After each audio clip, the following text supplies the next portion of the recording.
Ladies and gentlemen. Uh-oh. It's time for the Early Bird Special. Bringing you the best stories from the world of sports and sports entertainment. Now, here are your hosts, Sparky and Burdick. Well, good morning, Bakersfield and surrounding communities, and everybody watching online on YouTube and Twitch. This is the Early Bird Special. I'm Chris Burdick. That's Sparky. Sparky, good morning, my friend. Good morning. Happy Tiffy Time Wednesday. Happy Wednesday. Let them know what else they're in for. Oh man, we're gonna get right into the Tibbs firing, the old promoted Tiffy Time, Tiffany Stratton. Whoa. Watch it's that. Not mix the two. We'll now. have Tiffany Stratton and KG joining us at 7:30. And then at the top of the hour, we'll get into the Stanley Cup preview, some NFL news. And then at 8:30, comedian Cactus Tate, who is performing over at Timber Brewing next Friday and Saturday, will join us via video, hopefully. And then we'll wrap up the show. We got a busy week ahead of the Stanley Cup finals starting, the NBA finals starting, and a College World Series. Yes, playoff sports is finally back. I'm so excited. I cannot wait for the finals to start. I'm really, we were just talking about this before the show started, though. I'm kind of disappointed that now we have to wait 2 days in between games rather than one. Kind of find that a little bit of a ridiculous start. But I mean, this is the way this is what they need to do to stretch it out, make you actually watch it a little bit more. I guess it works. It's still going to be a really rough going, though, in terms of viewership, though, if you really want to talk about it, because two very small market teams usually do not pull in a lot of viewership on television outside of their own fan bases. I have some hope, though. I have some genuine hope that maybe this run that the Pacers have been on and this absolute tear that the Thunder have been this entire year will pull in just basketball fans in general. I was going to say, because of the roller coaster, what was the NBA playoffs this year, and the side promotion with Pat McAfee and Stephen A. both being Pacers and Knicks fans, plus the SGA MVP run. I hope that they get the viewers, because I think this is a perfect series. I think this is going to be a great series. I am very interested to see how the clash of the Pacers offense goes against this great Thunder defense. And I mean, we're going to get into that and more tomorrow, probably with our guy Snacks. But at this point right now, just the way we've seen it in the past. I mean, if you want to really compare it to other teams like your Giannis and the Milwaukee taking on the Suns a couple years ago, and that being really low numbers, I can see why people are concerned. I hope that is not going to be the case this season, but we will see what we will see. But let's talk about the other big news in the NBA, as we were just talking about this, I believe, on Monday, if he had actually saved his job or not. We both thought he did, but apparently the Knicks didn't believe that Coach Tom Thibodeau did enough to save his job as they let him go yesterday. Idiots. After 5 years. I have to agree. Idiots. And honestly, this is a dumb move on multiple levels, though, in my opinion. But we'll start with just the bare minimum here of back-to-back 50-win seasons. First time in a very, very long time. I mean, I think it's since 95 that's happened for the Knicks. He's led you to the deepest playoff run you've had in quite some time. He has the most playoff wins for any Knicks coach in the past decade by far. And it looked like, if you watch the conference finals, it looked like he was actually adapting and not playing the players as hard as he usually does in the regular season. I don't know if that was because of injuries or foul trouble, but he adapted, and I was proud of Tibbs this playoff season. And I don't know why the Knicks front office is so bent set on finding someone quote unquote more lenient. Yeah, I don't think that's the word I would use.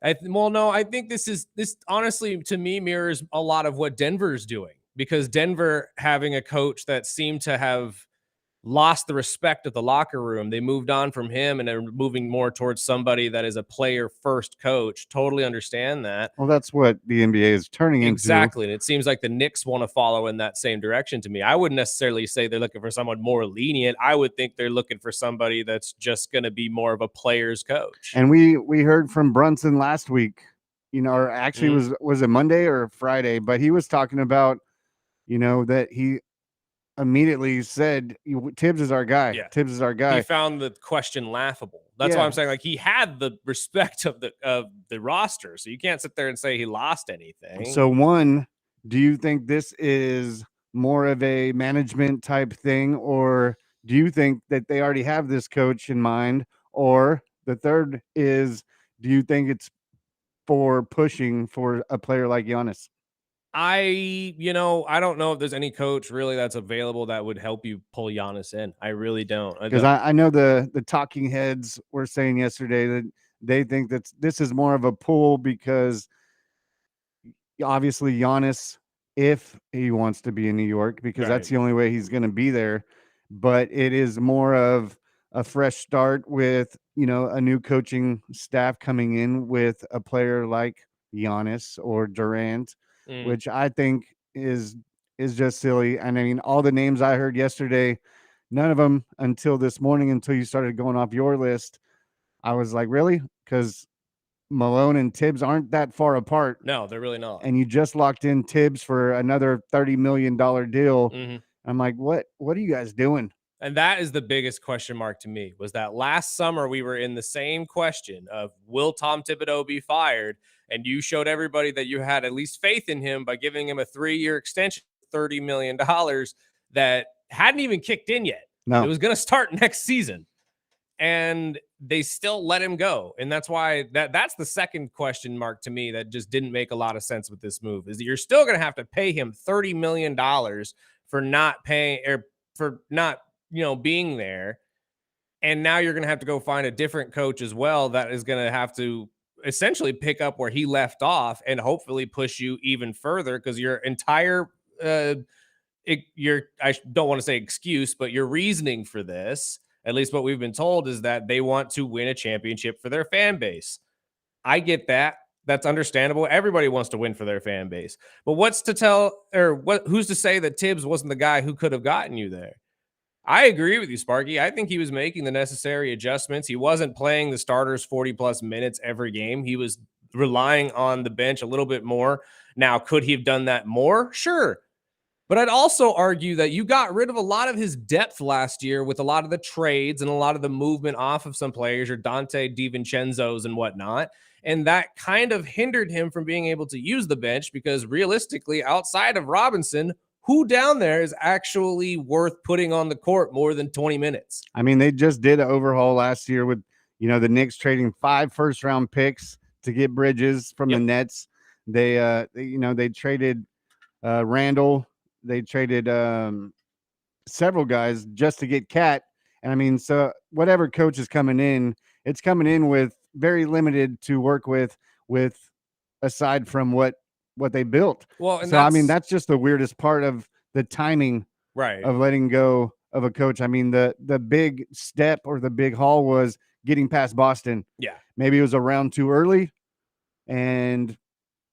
But I mean, they got through Boston, which you can talk about different injuries or different ways, but they did it, and they gave Pacers a run for their money, whether it was a couple games. I mean, I think they really shot themselves in the foot losing those first 2 games, because that would have swapped the whole finals or the conference finals. But I want to go to this clip real quick, because we all know Stephen A is a big Knicks fan, and this is what he had to say about whatever coach is coming in. They're trying to send a message that we can get more productivity from these same players out of a different coach. That's basically what they're saying. And okay, maybe that's true, but your offense was pretty prolific during the season, and your defense was not. I can't believe that you think you're going to improve defensively with the same personnel under a different coach, because defense is Tibbs' thing. But he was tremendously compromised in that regard. I have to agree with him. I mean, you have flashes of looking very, very good. Obviously, when you were a Knick, or not when you were a Knick, I'm sorry, with the Knicks. Regular season, it was lackluster for a lot of the season. Obviously, they, in my opinion, didn't reach the potential that they were hoping to. I mean, I expected them to be a 50-plus win team. They ranged around 40, but it is something that it drew a lot of question marks because Tibbs' thing is defense. And when your defense struggles like that, it kind of just makes you wonder, maybe we can get something better from somebody else. That's why, like, I last night when going down the list of coaches that could potentially take the reins for him, I saw Mike Brown. I mean, great defensive coach, but I can't necessarily say Brown would get more out of this team than Tibbs did. The old Memphis coach Jenkins would be really good too, but I mean, realistically, when you look at the parallels between him and Tibbs, what's the difference? That like, there's not a lot of coaches that are out there that I find that you could actually benefit from picking up right now that would have been much better than Tom Thibodeau. But aside from Mike Brown, Michael Malone's been the big name that's been thrown out, and I don't see the difference of what they would get out of Tibbs with Malone. But that's the front runner to me because if I remember correctly, right when Malone was let go, there was a rumor mill that had picked up that the Knicks were really interested already. And that's why I think going into this playoff run that they had already had it like set that, hey, Tom's not our guy, we're moving on, even though they had given him a 3-year extension.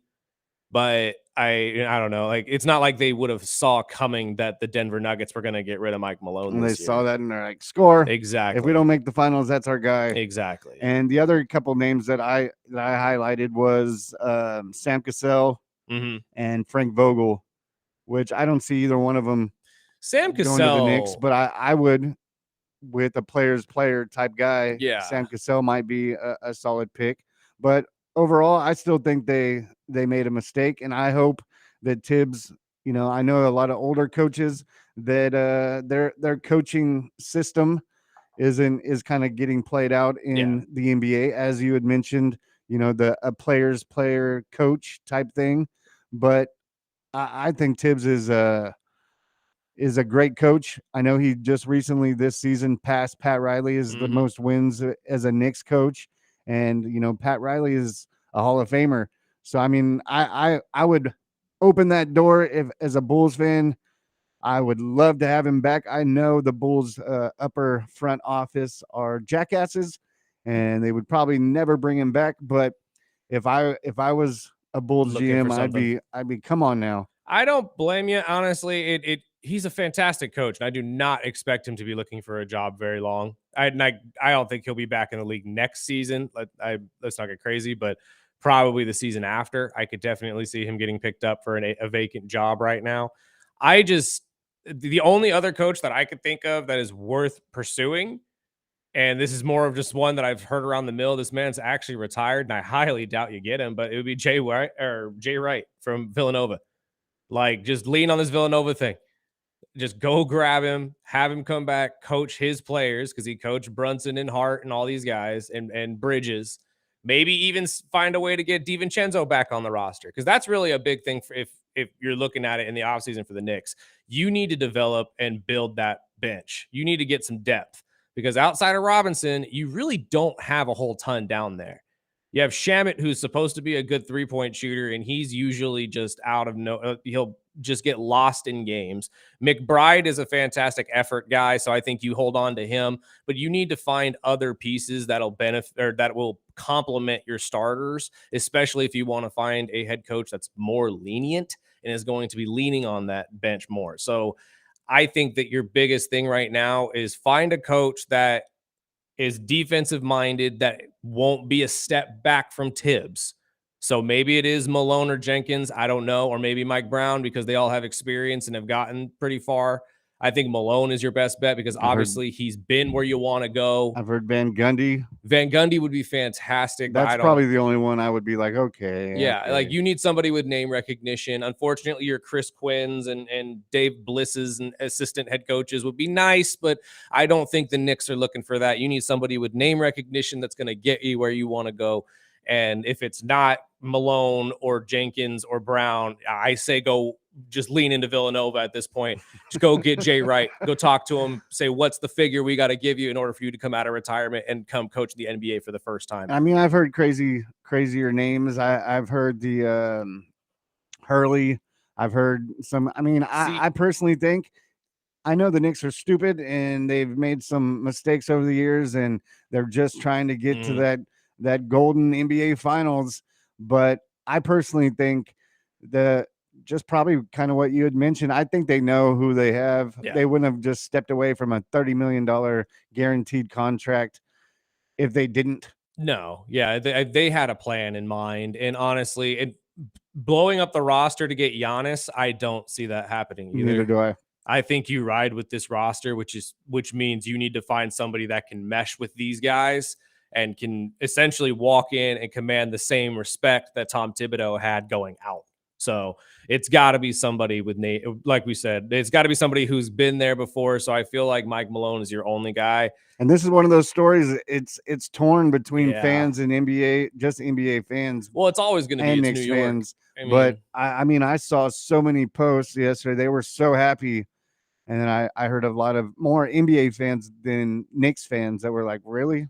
Like, this is what I know. It's He's a got a long shocker. road of it, but Yeah. it is a shocker just a couple days after losing the Eastern Conference Finals. And I personally think that OKC, if they don't sweep the Pacers, they win it in 5.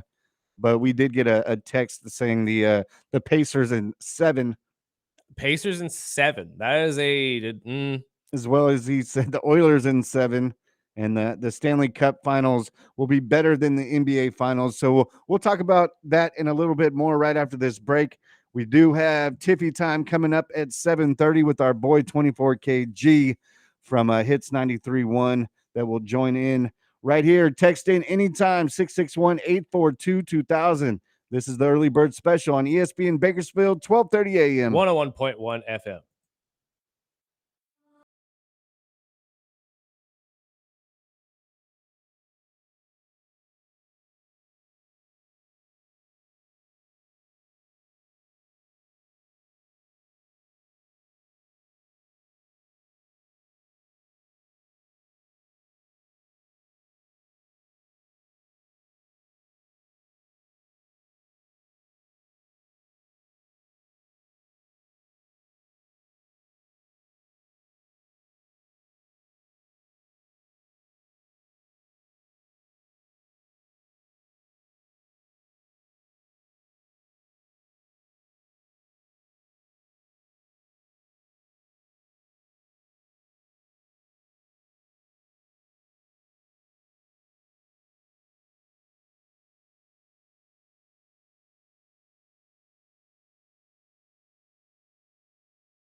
Welcome back. This is the Early Bird Special. Again, join us here in about 7 minutes, roughly. Let's hope.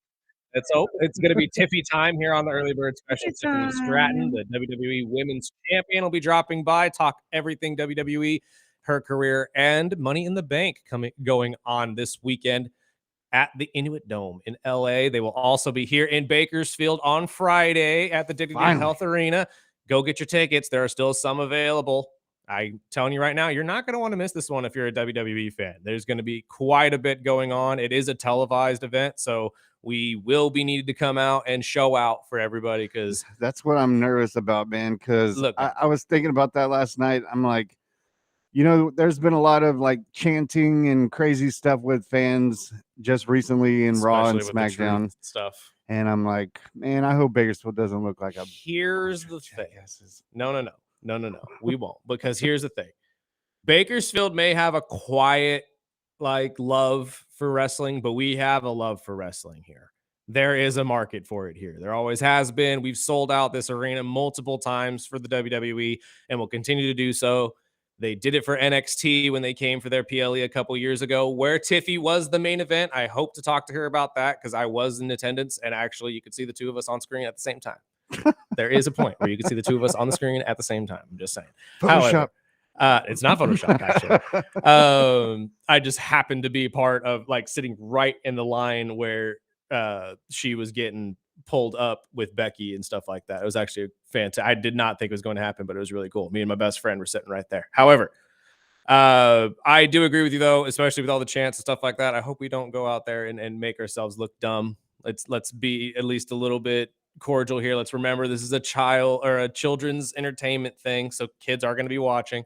But if you have any questions for Tiffy, feel free to text in 661-842-2000. We will do our best to get them out to her. We only have a limited amount of time, so we are hoping that we can get everybody's questions to her, and hopefully we can ask questions that you guys already have and get the answers you're hoping for. But well, since we only have a couple minutes before then, the last text said the Stanley Cup Finals will be better than the NBA Finals. I wanted to talk about this because this has been a talking point in sports lately, because obviously both of them starting in the same week, days apart from each other. I have to agree, only because, as we said at the beginning of the show, the NBA Finals are two small market teams, and we've seen in the past how that can affect viewership ratings for the NBA. So are we talking ratings, or are we talking about the competition of the series?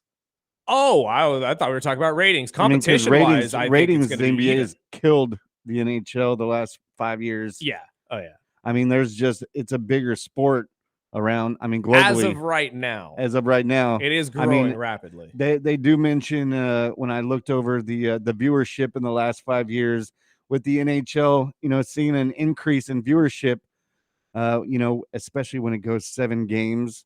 But the 2024 Stanley Cup Finals averaged around 4.2 million viewers, as the NBA Finals averaged about 11. So, okay, that's a good indicator of where this is going to go. But I also now popping this into my head. Granted, yes, I agree that this year's finals and Stanley are probably going to be skewed. I think you're going to get more excitement out of the Stanley than you are going to get out of the finals. But I don't think this year's Stanley is going to be as exciting as last year's Stanley. Because I think everybody forgets it's hard to beat what happened last year. Yeah, you got the 3-game start for the Panthers, looking like it was going to be a sweep, and then the Oilers come back 3 straight games and force a game 7, in which they lost by a goal. And honestly, it was a pretty embarrassing goal too by Skinner. But hey, he has bounced back and has shown that he can be the king of bounce back goalies, to be honest with you. Former Condor goalie too, by the way. So for you Bakersfield people listening to us right now, you have a stake in this. I mean, we got tightened up on the Ralph Bailey show yesterday by Matt Riley. Nice. I didn't realize that Leon played here for a little bit. I thought Draisaitl went straight to the show. I knew McDavid didn't. I knew he practiced here for a little bit. But Leon Draisaitl, too, had a little bit of a stint with the Condors. So, hey, you have some stake here. And honestly, it's going to be a great Stanley anyway. But I just don't know if it's going to compare to last year's Stanley Cup. That's who I should reach out to. I should reach out to Matt, because I'm sure he's got an insight on what he thinks is going to happen this year in the Stanley Cup Finals. I'm going Oilers. I'm going Oilers too. I would love to see the Oilers be the first Canadian team to win the cup in since the year I was born. So, which was what, 93, 15 years ago, Oh, 16 years ago. Down. Not that young, although I do look good, but it is. Oh my gosh. But no, I do have to agree with that texter. The finals this year might not be as exciting as we're hoping they will be. It really just depends how the Pacers can adjust to this incredible defense of the Thunder. And every team that has tried so far has failed. So I can't expect that the Pacers are going to fare any better. It's really going to be tough for them. I'm going Oilers in 6, and I'm going OKC in 5. See, I'm going OKC in 6 and Oilers in 7. I think that's probably going to be the better. Look at that. We agreed. Right. But we'll take a break real quick, and we'll hopefully be on the other side with our first guest of the day, Tiffany Stratton of the WWE. This is the Early Bird Special on 101.1 FM, 1230 AM, ESPN Bakersfield. And again, don't forget, go follow us on all social media, Facebook, Instagram, Twitter, TikTok, Twitch. We're all over the place. And also go watch us on YouTube because we do have a video stream going right now. We'll be right back.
Welcome back. This is the Early Bird Special.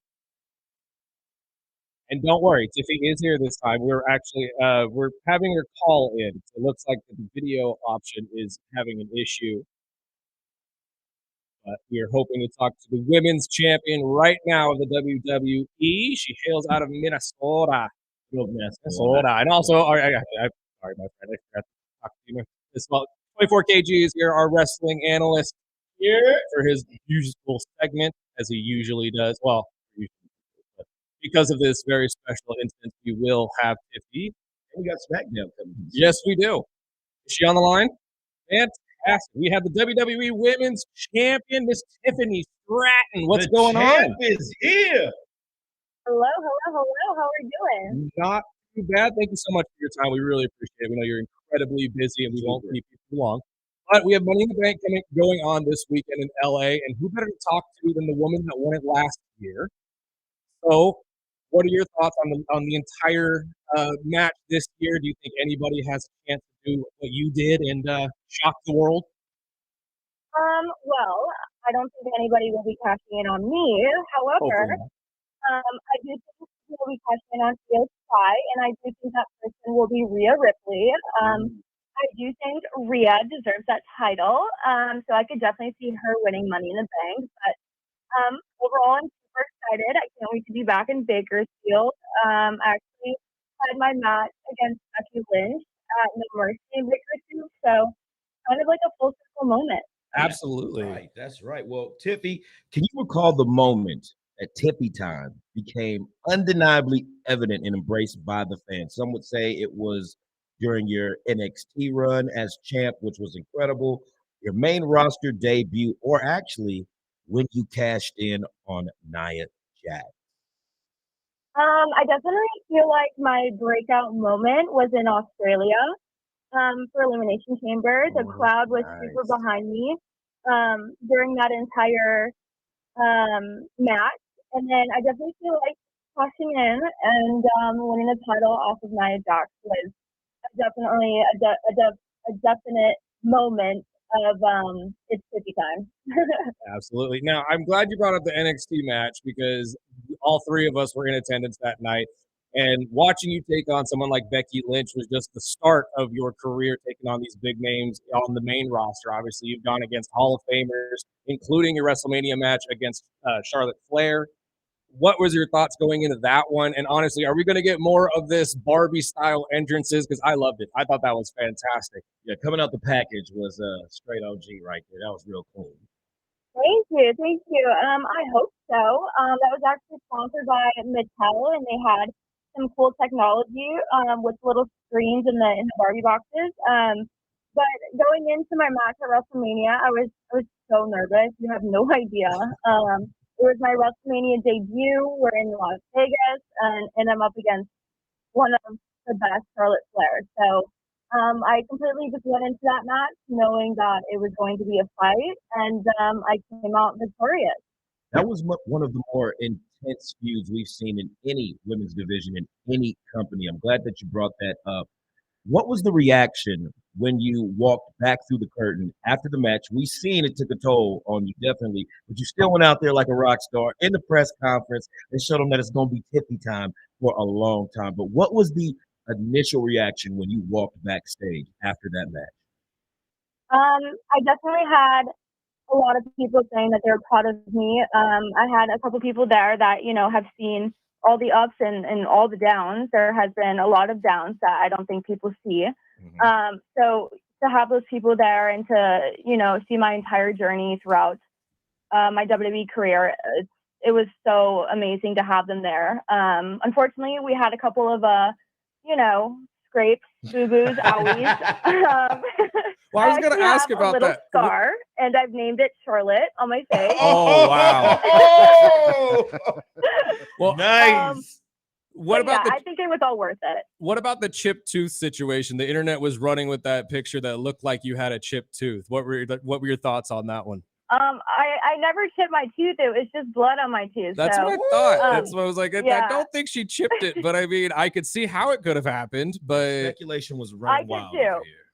I mean, Thank God it didn't. Absolutely. But I mean, the pain you would have to go through to finish that match with a chipped tooth would have been awful. Oh, No, think about I the can't even dentist. imagine. If that was the truth, like, well, if the tooth, you know what I mean?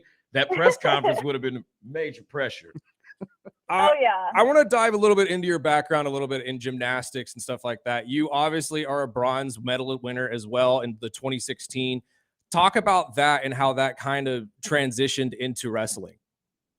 Yeah, I definitely think being a former gymnast helps a lot with wrestling. I see so many so many gymnasts come in and become wrestlers, and they just pick it up so easily. So I definitely feel like I had a leg up from everybody with my background. The wrestling part came kind of easy to me. The character part was a little bit where I kind of struggled, but eventually I found my feet, and here we are.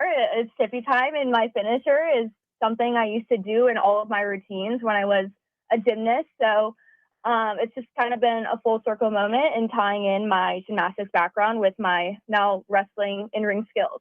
With your wrestling in-ring skills, a lot of people don't know that you actually have some history with the Mr. Kennedy and his wrestling school. Could you elaborate on that a little further?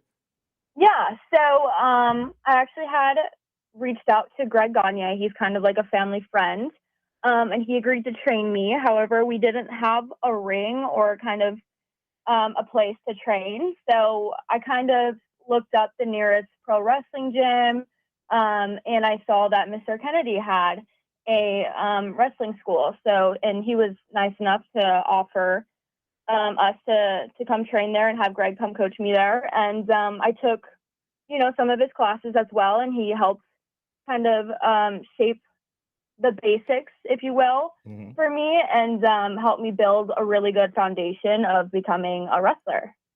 An accredited background right there, folks, for those that didn't know. So I'm going to throw in, because as you would say, I'm a vintage fan. I've been I grew up with the WWF and the WWE growing up in the late 80s, and I took a break about 7-8 years after the Attitude Era, and my co-host Burdick over here got me back in about a little over a year.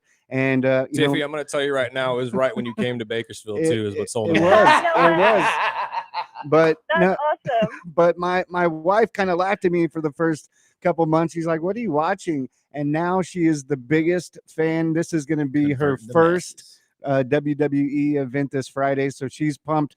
But going, you've already faced Charlotte Flair at WrestleMania, the woman really who inspired to start you wrestling. But if you could face any all-time women's greatest dream matches, who would that be? Ooh, that's a really good question. I definitely feel like me and Trish Stratus have some similarities, if you will. We actually just tagged together at Elimination Chamber in Canada, and that was so fun. However, I would love to have a singles one-on-one match against Trish Stratus.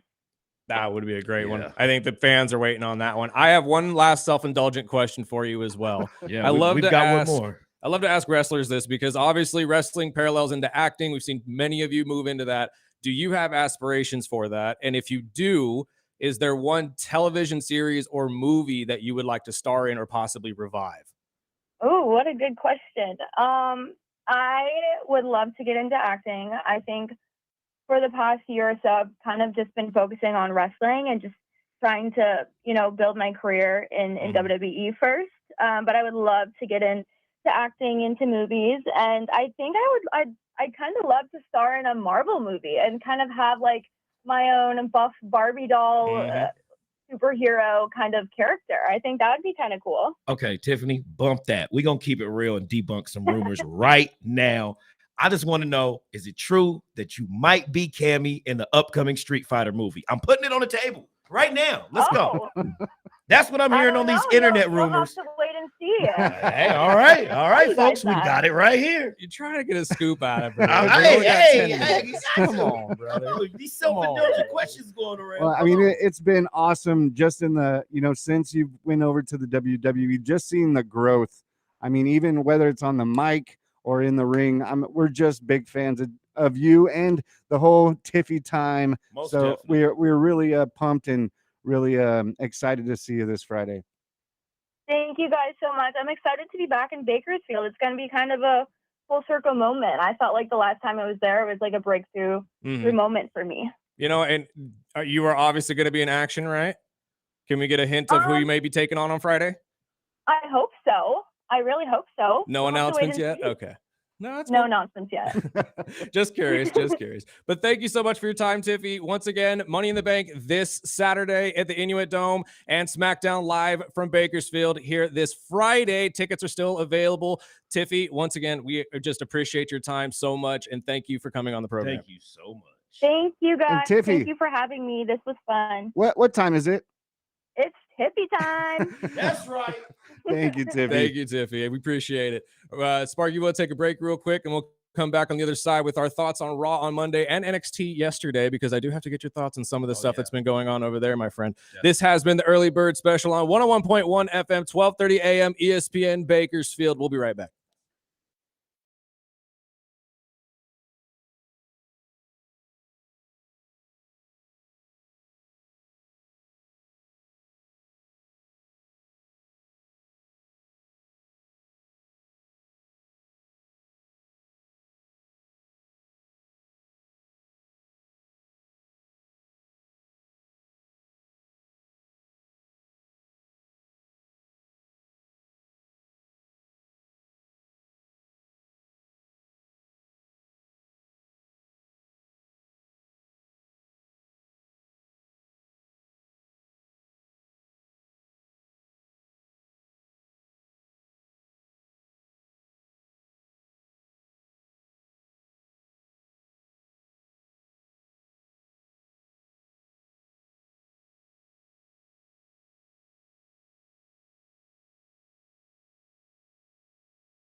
is the second time he's played this week. Really?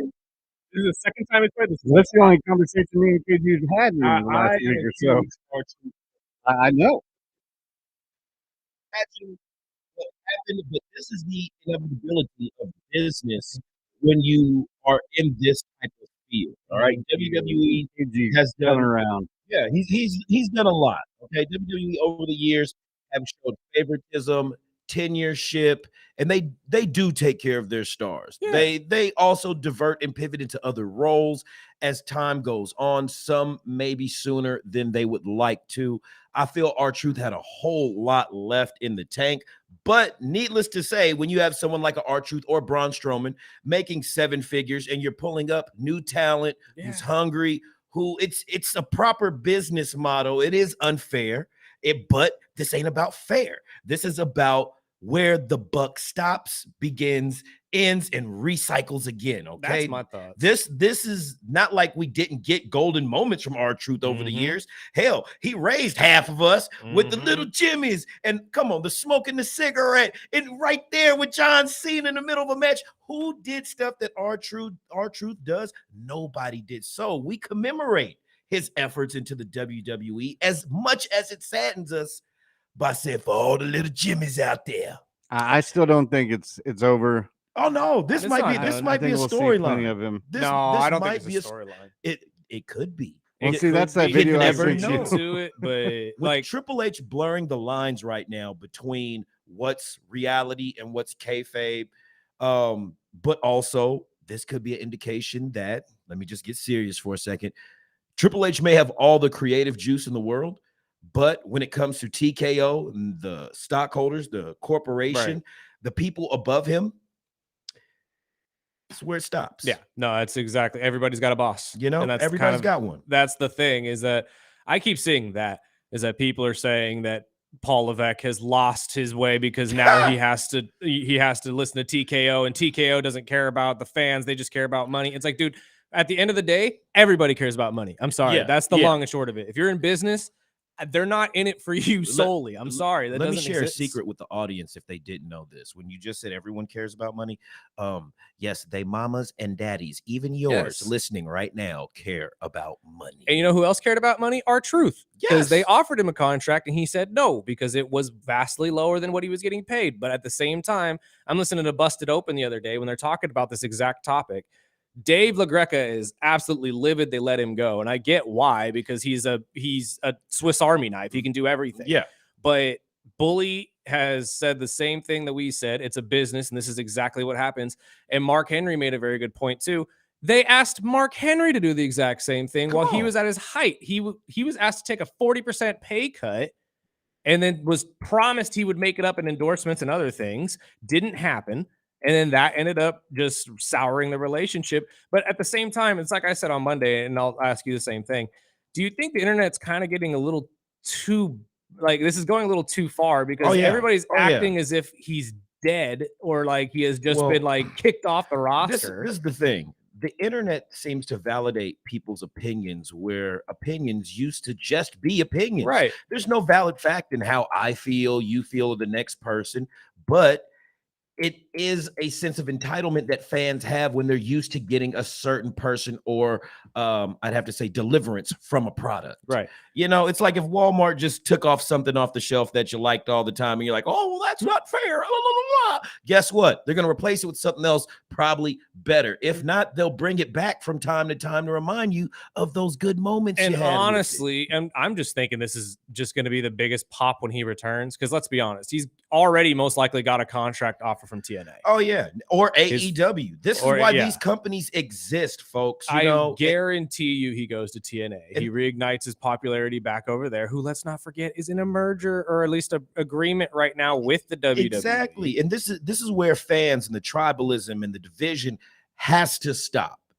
It has to, because with companies like TNA or AEW, it gives options for people that you feel aesthetically attached to or characterly attached to, more opportunities to further entertain you and your family in the future. And folks. I don't know. Again, the guy's 53. He's got plenty left in the tank, as you said. And he's He still looks looking like amazing. he's 33 I at know. 53. I know we've been calling him 60 in the last couple You days, know, but I hey, mean, he looks look. old. But Look, black don't crack, but it melt a little bit. All right, I can say that. I can say that. Look, It's all right. he's gonna be fine. I don't think that any of this is gonna be that big of a deal. Yeah, Like he's gonna get his money on a different show. That's all it's gonna be. But I just can't understand why we get chants on Monday throughout the entire show of we want truth. It's like, let that be just an homage to how much the fans felt for him. absolutely. And it fades. You know, we're gonna hear that fades. again on Friday. Probably. More than likely, it's Bakersfield, From so you know you. how ignorant it gets out here sometimes. I See, know, that's what really. I brought up right before you came in. Is I'm a little nervous because a lot of the chanting, this is awesome or whatever. All the good child chanting is going to be before the show, and then when the show actually starts is when you're going to get the DJs yelling out the bad stuff. Oh yeah. I just hope we act right. But man, all the grown we need folks. You need to, because again, this is a big thing for Bakersfield. This is a huge Super. event, and I think that is going to be a great spot for everybody that is a wrestling fan. I hope everybody gets their tickets and comes and joins. I know that they can be pricey, I understand, but there are some out there that are still very affordable. They're almost sold out, so you got to hurry up. I'm just saying right now, you could also use Klarna or Affirm to you make payments on the thing. I don't know. Man, come on, But at the same quit time, putting them up on free game. R-Truth being released along with Carlito is it's a heartbreaking moment for you old school and longtime fans, but Carlito will be fine. He just won the championship. Carlito hadn't wrestled in months. Yeah, he'll be fine. He just won a championship in Puerto Rico for his family's organization. To be on the sideline They were and play paying him PlayStation. to play PlayStation. I love his tweet about WWE wants me to pay back the $100 they gave me. They said I stole it, but we'll figure that out. Yeah. That was hilarious. We got 2 minutes. KG, who's your Money in the Bank picks? I'm gonna tell you right now, I would like to see something happen or change in the men's set roster of Money in the Bank participants. I need to see my guy Karrion Kross. He's not getting in. Hey, never say never. He's not getting in. Never say never. He's not but getting in. if we have to go with what we have, Seth Rollins. It's gonna. That's right. We're getting That's a same day right. cash in too. I hope so. I'm thinking we're getting the same day cash in on Jay, and it's not going to be. Jey pretty. Uso has had one of the, I'd say, more harder or crunch time based championship reigns that I've seen in a long time. Everybody's gunning for this guy. Nobody believes in the guy. His merchandise is selling out of the roof. I mean, over the roof, through the roof, however you want to call it. Yeet's going crazy everywhere.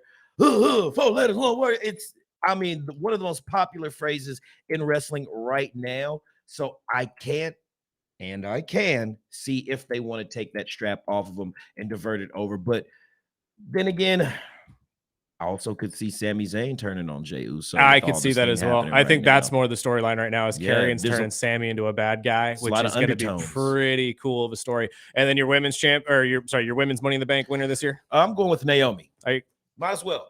Let's just dare to be different. Let's go. Okay, if you're going Naomi, I'll go with Roxy. The obvious would be Roxy or Rhea. I'm going Rhea. It's most likely going to be Rhea. I would love to see Julia, Roxy, or Stephanie win. I would, and no one mentioned. I would like to see Alexa. Alexa would be cool, but I think she's got her own thing brewing right now. So I think it's perfect for Rhea.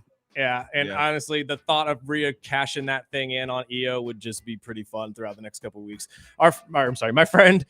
Thank you so much for your time as well. Indubitably. We got to take a break real quick, pay some bills. This is the Early Bird Special. We'll be back on the other side talking Stanley Cup Game 1. This is the Early Bird Special on 101.1 FM, 1230 AM, ESPN Bakersfield.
And welcome back, Early Bird Special Hour 2. Want to thank our guests in the 7 o'clock hour, Miss Tiffany Stratton, and of course, our boy 24KG. Man, I was so worried that we were going to have to fumble around figuring out how we're going to get her on this video stream and whatnot. I fumbled that intro so bad. I feel so dumb. Big shout out to our rep over at WWE for setting that up for us. And we're hoping to keep this rolling.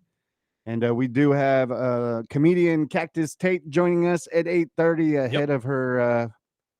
She's doing 2 shows next Friday and 2 shows next Saturday over at Timber, brought to you by the Well Comedy Club. You got to talk to her about this Annabelle thing, man, because I need to know if there's some stuff going out there in Texas. I was talking to my roommate about that. He had no idea this was even a thing. And I'm like, y'all need to start watching the news because I'm telling you, this doll's going to start killing the United States. It really is. It's the devil.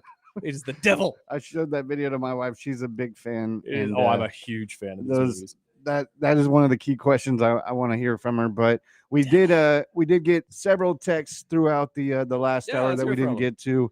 The first one said, Ridgeview's baseball team won yesterday 13-2 to advance to state playoffs, which is I'm a Wolfpack.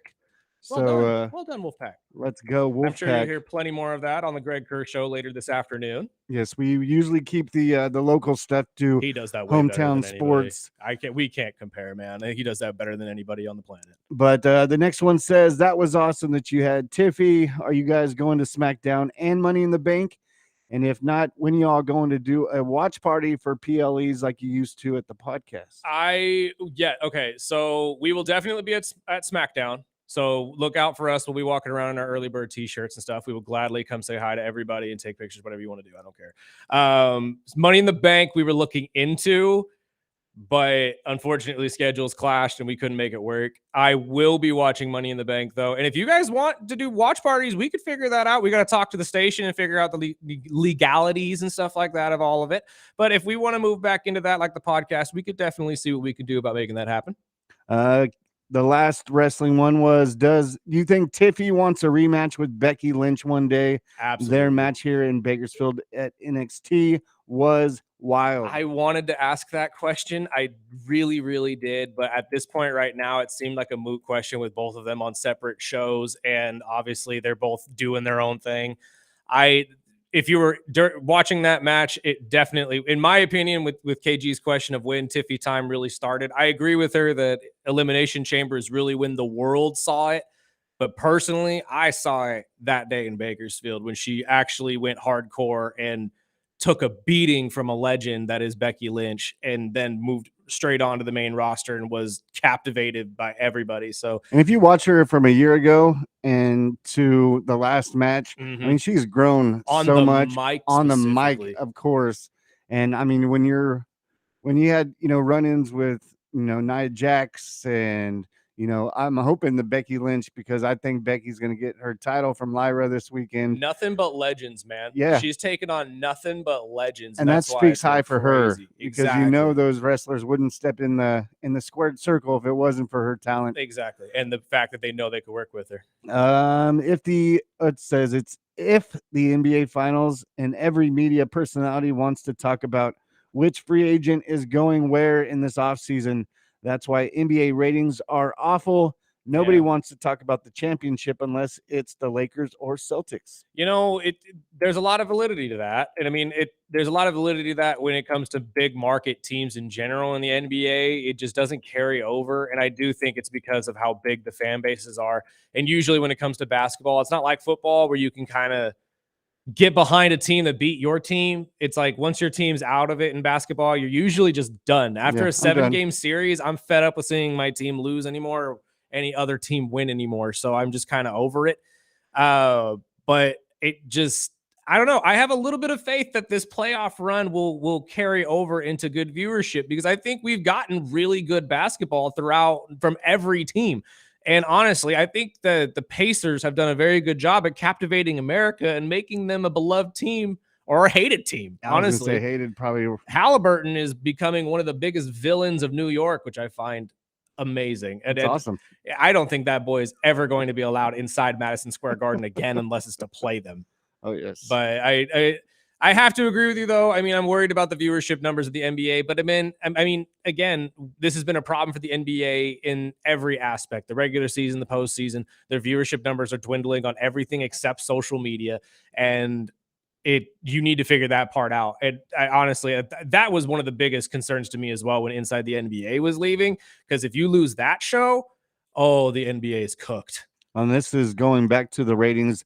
ABC is why the NBA Finals had more viewers. If NHL was on as CBS, Fox, or NBC, I think their numbers would be much closer. Agreed. 100% agree. Honestly. And I believe what the Stanley Cup is on TNT. Yes. And honestly, that's where it should be. TNT is a great place for it to start. But I have to agree that hockey's problem is just that it's growing right now and it's getting to that point. I think in the next decade, you're going to see hockey numbers, at least viewership numbers, skyrocket. It has really become a sport where everybody can get behind. You're getting a lot more superstars in the game. Your Brad Marchands and stuff like that obviously have been there forever, but your Matthew Tkachuks and your McDavids and your Leon Draisaitl's make the game very exciting for people.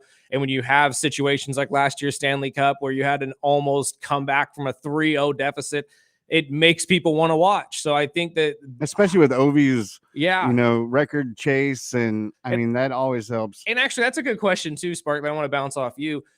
Do these sports having a golden god, as it were, a Gretzky or a Jordan or anything like that, does that kind of hurt the league, because now no one will ever measure up and no one's ever going to be as interested in your sport again because that guy's not playing anymore? I mean, I hear it from casual viewers. Yeah, of course. I mean, I'm a Bulls fan, so our season was over pretty much in the play-in. I mean, as soon as I saw they were playing Miami, I was like, okay, well, here we go again. It's like I've seen this before at some point. But I mean, the craziness of the NBA playoffs this year, whether it was Boston or Cleveland or the Lakers and Warriors, all these teams that were big favorites to be in the big games, and they got knocked out early. And we talked about this with the matchups. I watched the NBA playoffs last year, I've never missed the NBA finals. So I mean, as even a casual fan, when it comes to NBA playoffs, this is the first year where I actually was rooting on the Knicks, because my grandpa would roll over in his grave if he saw me pumping up the Knicks, but it was because of Tibbs, and now Tibbs is gone. So I'm like, good. Never hear me say go Knicks again. Well, no, I can't say there's any team that you would probably hate enough to actually say go Knicks. So that's a good point. Or Boston, any team in Boston or Massachusetts, but I'm just sitting here thinking, like, the leagues that had to rely on a guy like a Gretzky or something like that to really make themselves valid when they move on. Like, I genuinely believe the NBA is going to run into this problem when LeBron retires, and you have to figure out now who's the face, because if Anthony's not there or not ready, and you have to lean on a European guy, I don't know if the United States is going to get behind that. And do you think the viewership would take a hit if they did? Probably. I genuinely do. And especially and then think about when Steph retires. What about Cooper Flagg? Cooper could be that guy, but I think you need to see how he fares on a professional level. I think we've only seen an 18-year-old play 1 year at Duke. Yeah. So I need to see more from him. And honestly, I think that's a lot of pressure to put on a kid that young. Mm-hmm. And especially a kid that young that's not coming in with any kind of like generational talent. He's a great talent. Don't get me wrong. He's probably going to be about an Anthony Davis level guy. But he's not a LeBron. He's not a Michael Jordan. Like, we're not going to glorify this kid as if he's McJesus or, a Jesus-like character like some of these guys do. Yeah. I mean, that's what I think is the biggest problem, is that there's so much comparison to that golden god these days that it kills everybody's want to watch anything. Yeah, and it feels like that fill-in story is if they don't have anything else to talk about, they always fall back to what's going to be the face of the NBA. And, I still think we're a couple years away. I know with LeBron, I would say maybe 1 or 2 years. Yeah. Steph probably a couple years, unless he gets hurt again. But I mean, it's going to take a toll, especially with the Durants and where they're going to play. Mm-hmm. How's that going to look in the NBA? And with this crazy offseason that we're about to land in, I think that is almost, I mean, I can't bring it up because the NFL is just a whole different world. Mhm. But I think the off season and the crazy moves, I think will definitely benefit. But this goes into our last text, which I'll remind you, you can text in anytime during the show at 661-842-2000. And this one will probably open up some conversations, because this one says, where is Giannis going? Where is Harden going? Where is LeBron going? Every year during the finals, we're talking about this. This is true. This is absolutely true, because again, this is the NBA and this is the league we live in now, and it's a star-driven league. And if your team isn't winning, your star doesn't want to play there, and blah blah blah blah. Harden's not going anywhere. I think Harden stays in LA. Giannis, I'm leaning on San Antonio. I genuinely believe San Antonio is the perfect fit for Giannis, and I think all you would have to do is give up that number 2 overall pick plus maybe one guy. And I think that's a valid trade for Giannis Antetokounmpo. Maybe you'll have to give up a little bit more draft capital, but that's about it. These are the talking points because there's not a whole ton left to talk about. And that's kind of the problem with the NBA, is that when the NBA when the NFL goes off screen, when they're not playing games, you still have all the spectacle of it, the draft, uh, the rookie camps and all of that type of stuff, your training camps, and all of it is shown on television at the perfect time because they've scheduled it that way. The NBA needs to figure out a way where they can kind of do the same, and they can go back to luring people in through behind the scenes stuff. Captivate the casual basketball fan and make them more than that, or at least make them feel like they're more than that. And I think you're going to get a better viewership number. But right now, because most of your viewership, I won't say all, most of your viewership is based around social media clicks and highlights. So people are seeing the game as boring outside of that. And that's really going to kill people watching your games longevity wise. So right now, I think you need to captivate the young fan, make them realize, ooh, basketball's fun. Basketball is a cool sport again. And the only way to do that is to find your face of the league that they all can get around. I don't know. This all really it's a merry-go-round of problems that obviously come back to the same thing. But I think I agree. I think Harden stays. Personally, I think Giannis is going to end up in Houston. For some reason, I could see him in Houston. And I think LeBron stays this one more year with the Lakers. And if they don't improve, I still, ever since we talked about this yesterday, it's stuck with me. But I think I could see LeBron after this year going back to Cleveland and wrapping up another season and calling it quits. I honestly, as much as I said I wouldn't like to see it when he left the second time, I'll take it. I don't care. If he goes for a vet minimum and we don't have to pay him $20 to $30 million for 1 year, I'd be okay with it. As long as you don't come in and absolutely destroy the roster again like you did last time and make us trade for J.R. Smith.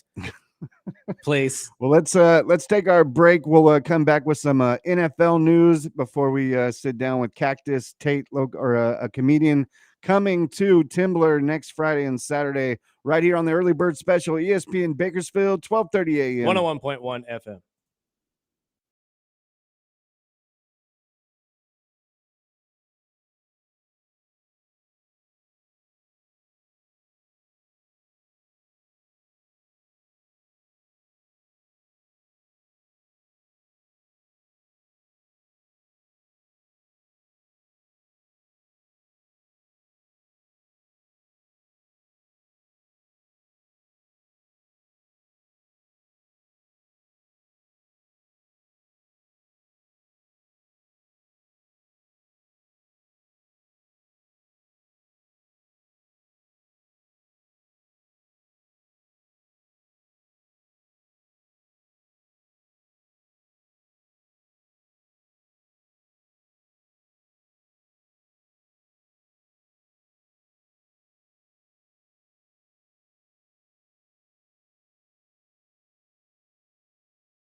can't remember where I heard this from.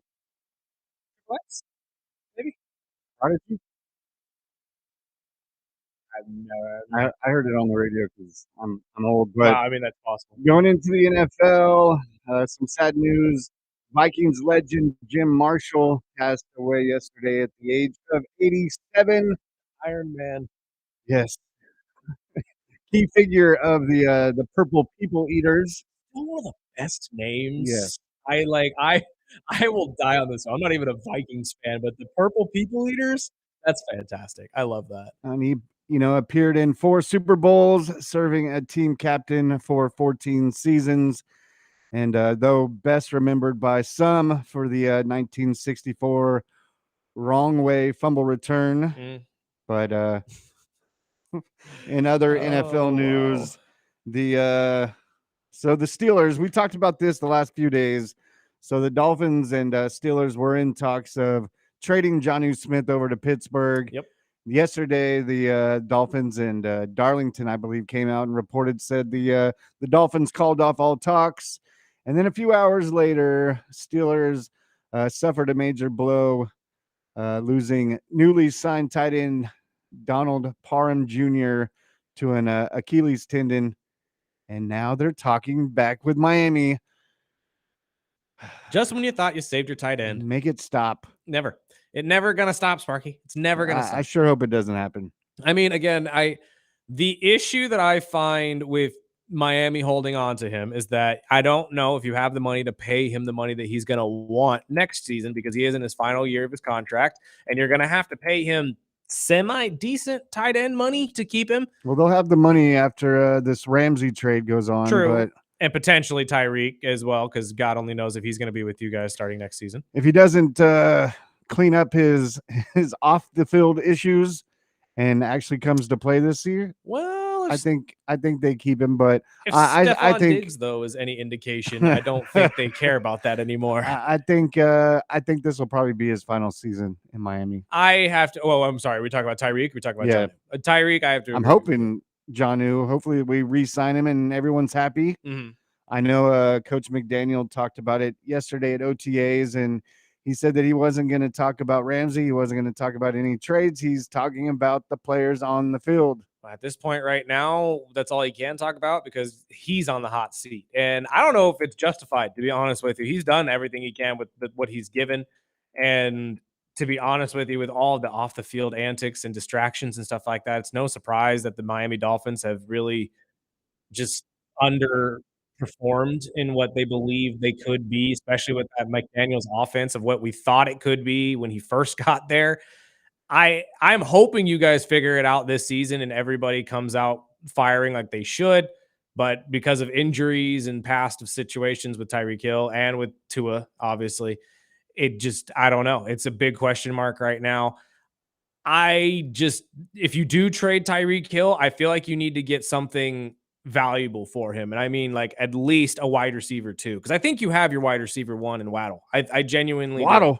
I think that he can be that guy for you, but you need to find somebody that'd be a solid wide receiver two to kind of fill the void. I think the guy's there. I think the couple rookies that we picked up last year that didn't get to play just due to injuries. I know Malik Washington is going to be a stud once he gets the reps that he needs. Mm-hmm. And I know they picked up another receiver this year in the draft. I think the talent is there. I just think the offensive line is what's holding them back, and it's been holding them back since many years ago. But I think if Tua could stay healthy, then we see a different team. But I think it'll start with what they get out of Ramsey, because this Ramsey talk has been over a month, and they say that there's a lot of reports that there's value there, but they haven't pulled the trigger. And I'm starting to think it's because they're either asking for too much or they're waiting for somebody to drop in camp and be more desperate and to give up a higher cost. And, it is really going to come down to what the cost is for Jalen, because that's what I'm kind of wondering is, what are you asking for? Are you asking for a second rounder or a third rounder? Or are you asking for something later? Because the older Jalen gets, the less valuable he becomes, especially at the position of cornerback. And obviously, I know a lot of teams want to move him to safety, as we talked about the other day. I just don't know if you're going to be able to make that happen because I think he is bent set on being a corner, and I think he should be. I don't think there's been any indication that he's lost a step out. Although I do realize that your age catches up with you eventually, I think he's still the Jalen Ramsey that we all know him to be, and he just needs to play for a team that he's confident playing for, and we'll get that old school Jalen Ramsey that we're all used to seeing. It just the right team has to be the one to make the move for him. I hope it's not Dallas. I genuinely hope it's not Dallas. Although it just fits. I think you're right on the money with it. It just him in a Jerry Jones Dallas Cowboy jersey makes a lot of sense to me. I don't know why, but And I caught Derrick Henry. He was on Dan Patrick yesterday, and they were talking about his speed.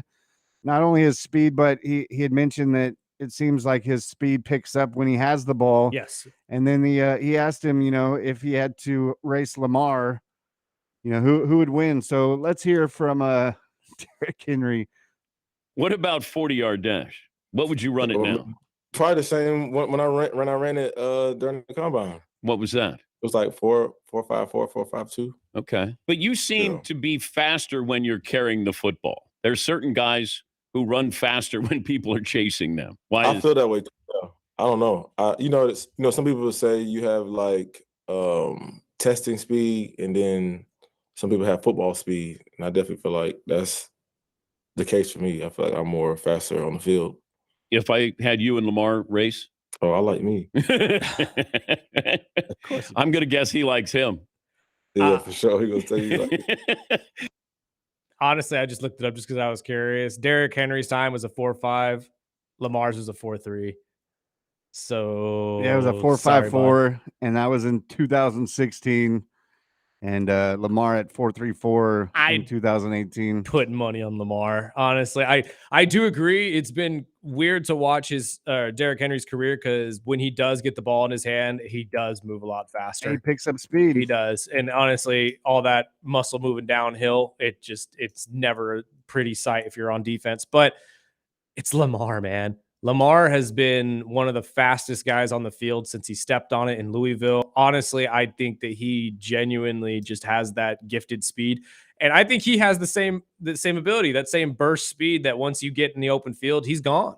So I'm putting my money on Lamar. I'm sorry. I love Derrick Henry. I've always loved watching him play, but Lamar Jackson, to me at least, is probably the faster of the two. I don't know how you feel about that, though. I think I go Lamar. Yeah. I mean, if he had the ball in his hand, I might take Henry. But I mean, either way, that's a good. That would be a hell of a race. Mm. And I'm still confused why the Ravens didn't get farther this year, because as soon as they signed Henry, I was like, it's over. I genuinely am starting to believe that there is some sort of curse on the Ravens, but it's called Harbaugh. No, again, I just cannot stand the Harbaughs. I get what's your reasoning behind that? I've never liked them. They're just, I can't say it on the air, but they're just their attitude, how they kind of brush me like a Nick Saban, where they are above pretentious.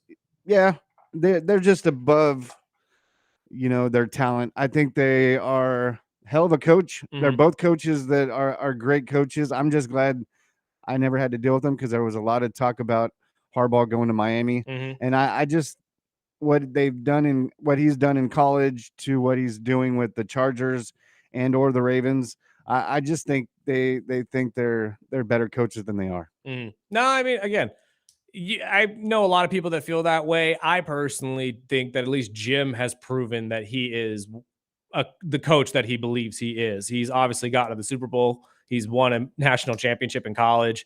I mean, John, the jury's out. I don't know. Like, I have to figure out, and actually I might be getting these two mixed up, but the Ravens coach, the jury's still out, because yes, you won the Super Bowl a couple years ago, but we have yet to see you sniff anywhere close to it since.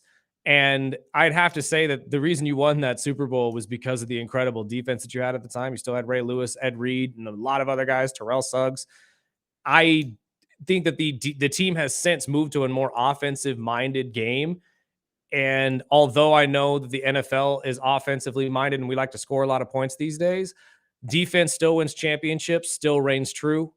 And I think without that stellar defense on the other side, they haven't looked the same, honestly. They really haven't. And when you let pieces go like Patrick Queen, who could have been a good secondary linebacker to Raekwon, it's just going to make you, or it's going to put more holes in that defense and make you look worse. So I'm not sure how they're going to look next season. I agree with you. When they got Derrick Henry, I thought they were going to be sprinting their way into the Super Bowl. And on the ground, they look great. But again, you still haven't really fixed the ID or the identity of the wide receiver room and getting the pass game going. So until that's fixed and their defense is fixed, I don't think they're going to be sniffing anywhere close to a Super Bowl. Well, I hope you're right, but we'll get into this and much more after we talk to comedian Cactus Tate right after this break on the Early Bird Special, ESPN Bakersfield, 12:30 a.m. 101.1 FM.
Welcome back. This is the early bird special. For you hockey fans, don't forget Game 1 of the Stanley Cup Final tonight. Oilers versus Panthers in Edmonton. Who you got tonight? I'm taking the Oilers. I'm riding with the Oilers regardless, though. So, but if you're looking for a place to check it out, go down to Just Wing It in the marketplace. Wing Wednesday, 79 cents a wing. They also have big game deals and stuff like that. They have salads. They do have salads. They're fantastic. Honestly, dude, Just Wing It's probably my favorite place to go and actually enjoy any sporting event. The food they have there is fantastic. The drinks are great. The bartenders are always fun to talk to, and they have so many screens. Everything is playing at the same time. I promise you. If you have any sporting event that you want to watch, they most likely got it in there. Although I'm not sure if they do wrestling. I'm not sure if they do the wrestling. I know Dionysus does, but I am not 100% sure if they do the wrestling. Well, that's our go-to as a family for wings for sure. Are wings healthy? Sure. Nugs are healthy, right? I'm not sure if that's on my list of things I could eat right now. I don't know. When I was a kid, I used to be the person that I would go around and say pizza is technically healthy if you took the grease out. Yeah, which is half of it. That is actually one of the worst things. Exactly. Like when you take the grease out of a pizza, it makes it disgusting. So I don't know. Again, I'm the last person that you should be asking if it's healthy for you or not. I stick to chicken and vegetables. That's about the long and short of it. However, a lot of fish lately, but we've been talking about taking the Oilers all day. Obviously, this is a rematch from last year. The 3-0 start from the Panthers and the 3-0 return from the Oilers. I don't think you get that this year. I think that both teams have made very good movements within the team this year to kind of set themselves apart in different ways. Obviously, the Panthers made a couple key trades for guys like Marchand, who have been leading their third line. And for those who don't watch hockey, substitutions are called lines, where they will be subbed out all together as groups, and they can be shifted in whatever way you need them to. Right now, the Panthers are led by a group called the Rat Pack, which is a fantastic name in my opinion.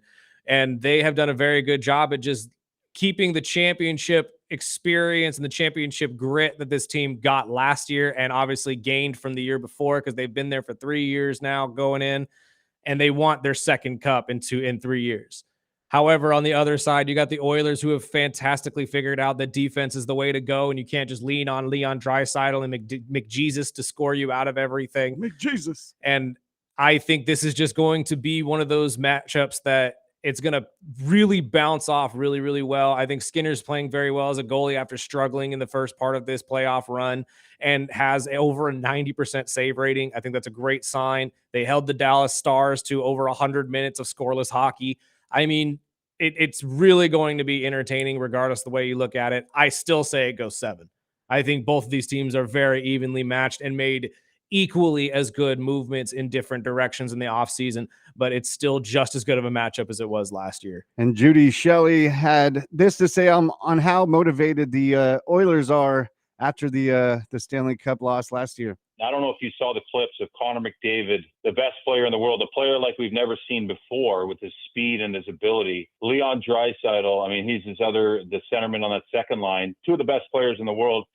They were devastated. I could feel their emotion through the television. And then they could hear the celebration on the ice. They could feel it. They had to wait all off season, all training camp, all regular season. And now they finally have game number 1 in Edmonton. I think it couldn't be higher than animosity. It's more like they felt like they got robbed. Something got taken from them last year in Game 7. They battled back. They were down 3-0. They battled back to make it Game 7 and blew it. I think that this sets up to be one of those series that is like going to be a big head-on collision, because Edmonton, they've learned something last year, and it's deep in their bones how they feel. Honestly, and I think the biggest thing for the Edmonton Oilers this year is that you have home ice. Last year, you didn't. You went into Game 7 in Florida, and you still only lost by a goal. So I think this year, with it being shifted to Edmonton's side, it's going to actually benefit them. I think they're going to win probably, I'd say, at least 2 of the first 3 games. I think the Panthers probably come back and even it up, and they get a 3-3 going into Game 7. But this is just going to be really entertaining hockey for anybody who's a hockey fan. I'm very excited. And again, I'll stand by my statement. I think this is going to be the more exciting series when it comes to playoff finals, because as much as I love basketball, I really do. the matchups in hockey this year just outweigh the matchups in basketball. Yeah, a way better matchup. And, I'll go back to Jody because he had a comment about, the Panthers have the clear edge at goalie. That's the issue for the Edmonton Oilers. It's Sergei Bobrovsky I played with Sergei his first couple of years in the league. He's a student of the game. He's a Zen guy. His teammates have always marveled at his work ethic, and now he's refined his craft to another level. A couple of years ago, the talk was move the $10 million contract, and then he won them a Stanley Cup. And now he's going back to the finals again. And it's the third time in 3 years. He is the backbone of the Florida Panthers. I know Barkov's the captain. I know he controls a lot of the room. But when you look over your shoulder and you have Sergei Bobrovsky, that to me is a lot more comforting than Stuart Skinner, who got pulled earlier in the playoffs. They struggled through the through the Los Angeles Kings. They kind of got their footing. He was pulled, and now he's back in. He looks good, but I just think there's a certain amount of jumpiness to him that Sergei Bobrovsky doesn't have, and I think that's good for the Florida Panthers to have that calming presence back there in between the pipes. I could see his point, but I counter that by saying that was the exact same thoughts going into last year, and I'd argue that Skinner outplayed Bobrovsky last year, even though they lost. He had a higher save rating. He played in key moments better. And honestly, I just don't know if you can compare the two this year. I think this year, although yes, he started out slow against the Kings, Skinner has come in and been a 6-1 in the last 7, over 90% save rating. I think that he's gotten his footing back. And honestly, this isn't the first time Skinner has had to bounce back from something. That's why, honestly, I'm starting to call him the king of bounce backs. Because true, the likelihood of him having a bad game, it'll happen. I mean, Leon Draisaitl said it the other day in an interview. He said, oh, yeah, he'll have a bad day. So will Connor, so will I. Everybody will have a bad day. It's okay. That's part of being human. It's part of playing the game. So do they really fault him for having a bad day? No. And I don't fault him either. And I think this year it's going to be a lot of the same. I think he's going to outplay Bobrovsky, and I think the Oilers are most likely going to take the Stanley. Let's see this. Our last text said the Panthers in 6. That is the first. That's the first Panther vote we've had so far. I have to agree. But again, the Rat Pack looked great. You got Kachuk, you got Marchand, you got Sam. I think that at this point right now, it does lean towards the Panthers, at least on paper. I just have a gut feeling the Oilers make it work, man. You got home ice. I think Skinner looks great right when he needs to. And at this point right now, you got Leon and you got McJesus amongst others. Although the Rat Pack look great, those are two of the best scorers in hockey. Probably the only two that could ever catch Alex Ovechkin if they even play that long. I'm riding with the Oilers this year. I think it's just their time. Well, we'll recap tonight's game tomorrow morning, 7 to 9 a.m. Plus, we'll introduce our buddy Andrew Boydston, who will be coming in at 8 o'clock tomorrow. But we'll wrap up the show. We got some miscellaneous news that we'll cover. Text in if you have anything at 661-842-2000. This is the Early Bird Special. ESPN Bakersfield, 12:30 a.m. 101.1 FM.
Welcome back. This is Early Bird Special, final segment of the day.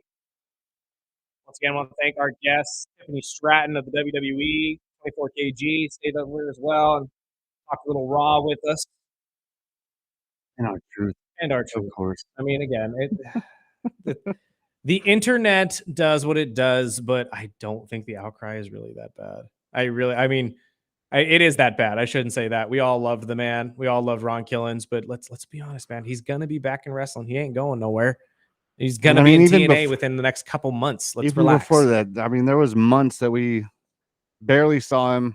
Right. And I mean, the story wasn't there. And there's so much talent coming in with the youngins that it wasn't a big shock. Would anybody rather keep R-Truth over Stephanie Vaquer? No. Would you rather keep R-Truth over any of the young talent coming up right now? No. No. The TKO wants to grow. They don't want to stay stagnant. Okay. I'm sorry. That's just the way it is. But that's business, and that's the way life rolls. There's plenty more to talk about, though, in the world of sport. Obviously, your NBA Finals will be starting tomorrow. Thunder and Pacers live from Oklahoma City. Are we covering that one, or is that going to be on? We're coming tonight the Women's College World Series Game 1 between Texas and Texas Tech will start right here on ESPN Bakersfield at 3:45. I have to go with I'm going with the Red Raiders only because I cannot and will ever cheer for the University of Texas. I'm sorry. Not even for Matthew McConaughey. I'm sorry. I will say some team out of Texas will win. Horns down. And then NBA Finals Game 1, Pacers at Thunder will, I believe coverage starts at 5 p.m.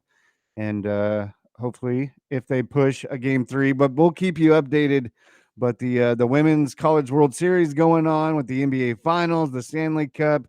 There is a lot of sports going on. I believe there's horse racing as well this weekend, but I mean, again, I don't follow it enough to be able to tell you. All I know is journalism is pretty much the favorite in every race until he retires. And then our buddy Cactus Tate will be at Timber next Friday and Saturday. Go to the wellcomedyclub.com and get your tickets while you can. Very funny family humor. I still am disappointed I didn't get to talk to her today about the Annabelle doll. Well, she will be in studio next Friday. Yes. So and we will have her pick her brain about this. Because again, if you haven't heard this story, I worry for the United States. I really, really do. We might be in trouble, folks. I had the Annabelle music ready and everything. The thought of that doll being out and about in the world, it just creeps me out. If I walk into my apartment today and there is a Raggedy Ann doll on my couch staring at me, I'm walking out. I'm sorry, I'm walking out. I don't know if it's targeting me, but I know. No. Well, put your GM hat on because I've got 3 trade offers. If you were the the main guy in Dallas. Are you making me Nico Harrison? I don't want to be Nico Harrison. I wasn't going to say it. I don't want to be Nico Harrison. Okay, hold on. I don't have a dunce cap though. Where can I get a dunce cap these days? I'm sure there's one down the hall. I'm sure there is. All right, hit me. So trade offer number 1 of 3. The San Antonio Spurs. You know, the goal of pairing Flag with Victor as the new Twin Towers. Dallas receiving the number 2 overall pick, naturally, and the number 14 overall pick. Okay. As well as 2027 Hawks unprotected first round pick that they have. Okay. And in return to swap rights to the Mavericks 2030 first round. Now we're just reaching. Yeah. But it doesn't even seem like a real number. And then the Spurs was they get Cooper. So 3 draft picks. Okay. Yeah. 2 number 1s, 2 first rounders this year. And 1 in the next couple of years. And 1 in 2027 and a swap in 2030. Okay. I mean, I'm not crazy about the pick, but I could see why you would want to make it if you're the San Antonio Spurs. I don't know. I think if you're San Antonio, I think your better move is to make a trade with Milwaukee than it would be to trade with Dallas. But that's just my personal opinion. And trade offer number 2 would be a 4-team trade involving the Cleveland Cavaliers as Cleveland would build, around Flag, Mobley, and Garland. But Dallas receiving Donovan Mitchell. And I just saw your face. So Dallas receiving Donovan Mitchell, a first round in 2031, a first round swap in 2028 and 2030. Cleveland receiving, the number one pick, which would be Cooper Flagg, as well as Javon Carter, Gabe Vincent, Maxi Kleiber, PJ Washington, and Daniel Gafford.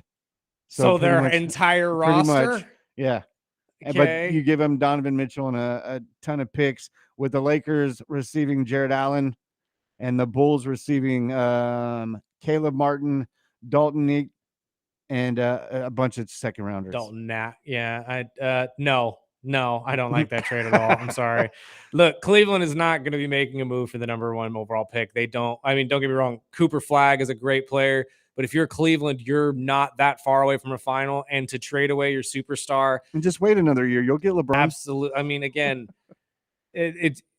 much like New York, I think everybody or all the Cleveland fans who say it's time to blow it up, trade away this person, stop. You aren't that far away, man. You really aren't. You just need to give it a year. Just calm down. And honestly, the thought of them trading for the number one overall pick just doesn't make sense to me. No. And why would you give up Donovan? No.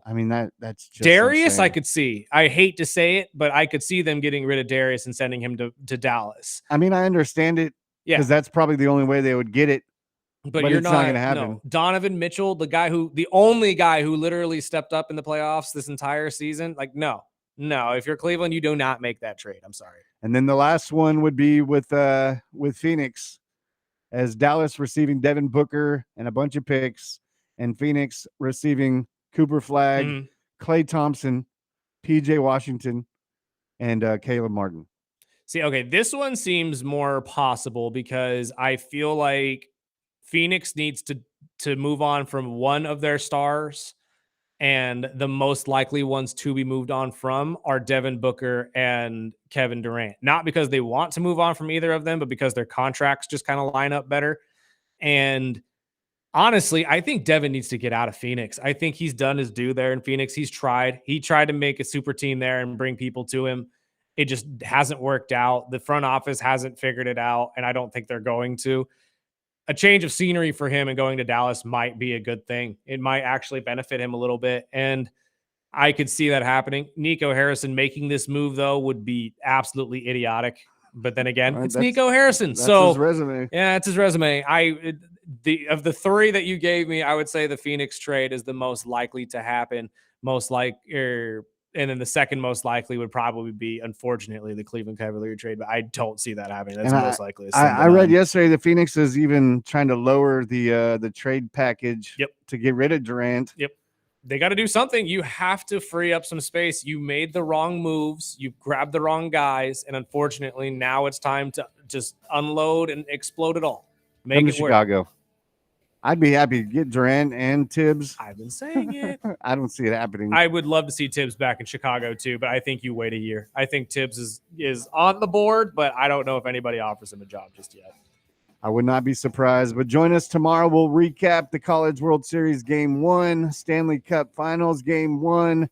We'll preview the NBA Finals Game 1. Plus, we'll have Andrew Boydston in studio tomorrow. Absolutely. And this is the Early Bird Special. Once again, don't forget, go check us out on social media, Instagram, Facebook, Twitch, TikTok, all over the place. And we're on YouTube as well with video streams. But right now, we got to get out of the way for the great Rich Eisen. Sparky, let's get out of here.